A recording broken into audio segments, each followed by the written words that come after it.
el tenso presente es problema para un historiador, ¿no? Pues también si un historiador está hablando del siglo XXI, como hablamos del futuro o no presente en sentido de historia, yo no sé. Pues yo soy un profesor de historia de América Latina desde DePaul University, que está en el estado de Indiana, en los Estados Unidos. Pues yo voy a empezar con un asunto muy básico. Es decir, que tenemos una pregunta muy básica, muy fundamental. Esta pregunta es ¿cómo vamos a empezar en la historia de este siglo XXI? Debemos empezar temprano, pensando en este asunto que va a estar en la historia del siglo XXI. Y para preguntar esto, es preguntar si estamos viviendo en este momento en una nueva época. Si todo es nuevo. El problema de si es un cambio histórico grande, nueva época, o si los temas de continuación están más fuertes. Es problema de teoría de ciencias sociales. Mi primer argumento es que faltamos teoría en las ciencias sociales para entender el mundo que estamos viviendo. Los conceptos que tenemos para análisis están en el viejo mundo y no llegamos al punto de tener nuevas perspectivas. Pues vivimos en la época de los postmodernismo, postindustrial, postsistema Ford, postestructural, postmarxismo, post todo, post. Es importante que en nuestra perspectiva en ciencias sociales tienen este prefixo, post. Es decir, que no tenemos una perspectiva independiente de la época moderna para nuestro análisis. Es decir, que si hablamos de capitalismo, usamos la palabra post-época feudal. O si usamos, en vez de la palabra ciencia, usamos la palabra post-religión. O si usamos la palabra de, pues, ¿cómo se dice? Democracia, usamos la palabra post-monarquía. No es un problema muy grande que no tenemos un vía de entender qué está pasando en el mundo y usamos viejos conceptos. El segundo argumento es que sí, estamos viviendo una época nueva.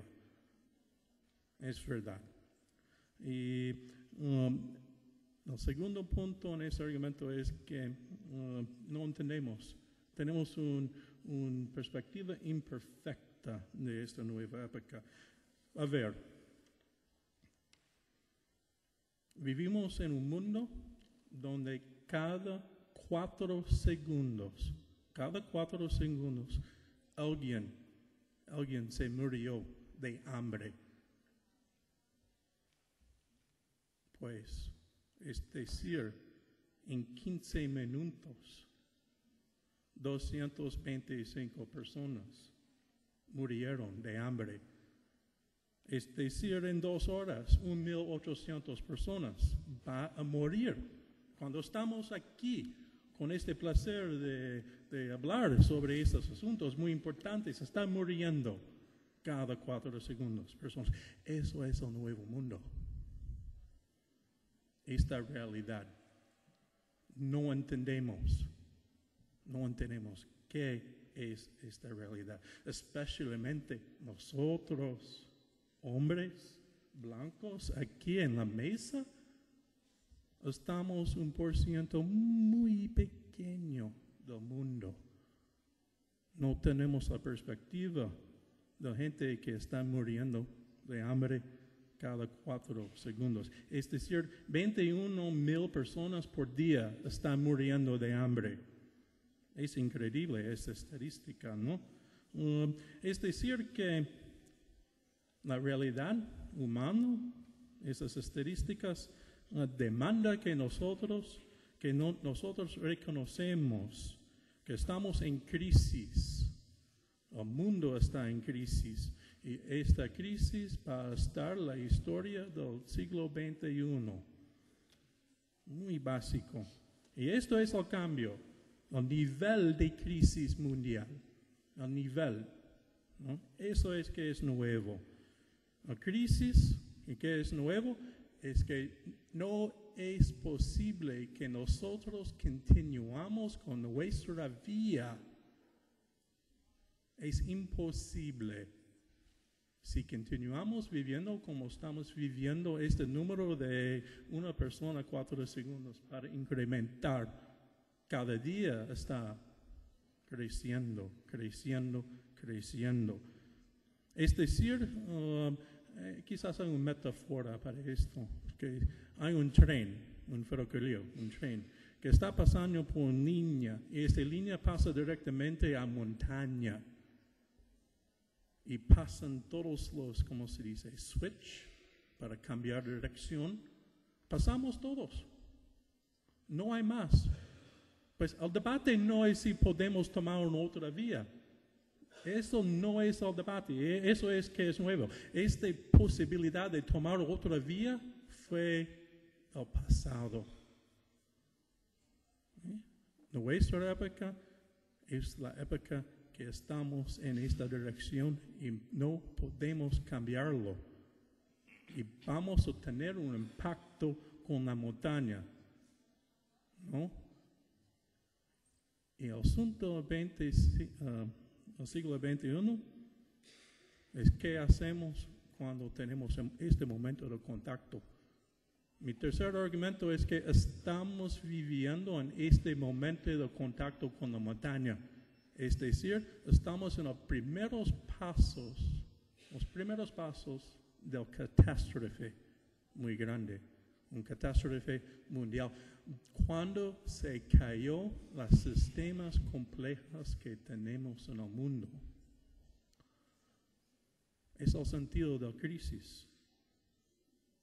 ¿Dónde se encuentra una persona en este mundo quien va a tener una conversación sobre esta realidad? ¿Dónde? ¿Los académicos? Yo propongo que no. No tenemos la capacidad de tener el análisis que necesitamos a entender que sea la realidad de un sistema que se cayó totalmente. La crisis está en 3 partes. No tengo el tiempo para analizarlos. Pues, pero la crisis central es del ambiente, ecológica. Muy, muy básico.